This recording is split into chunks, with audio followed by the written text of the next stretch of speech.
மாண்புமிகு முதல்வர் அவர்கள் கலைஞர் மகளிர் உரிமை தொகை 3 மாத காலத்திற்கு 3000 ரூபாய் முன்பணமாகவும் மே மாதத்திற்கு கோடைகால சிறப்பு தொகையாக 2000 சேர்த்து 5000 ரூபாய் 1,31,00,000 பேருக்கு வங்கி கணக்கில் செலுத்தி இருக்கிறார். இந்த உதவி தொகை அல்லது உரிமை தொகை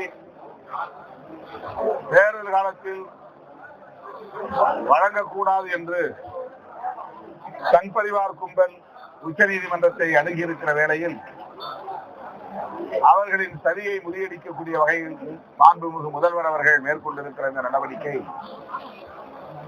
ஒரு ராஜதந்திர நடவடிக்கையாக பார்க்கப்படுகிறது. மகளிர்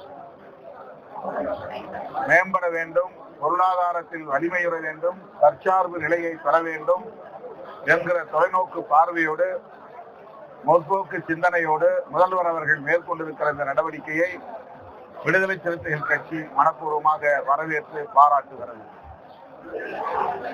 நடைபெறவுள்ள சட்டப்பேரவை பொதுத் தேர்தலில் திமுக தலைமையிலான மதசார்பற்ற முற்போக்கு கூட்டணிக்கு மக்கள் ஏகோபித்த ஆதரவை நல்குவார்கள் என்ற நம்பிக்கை உள்ளது.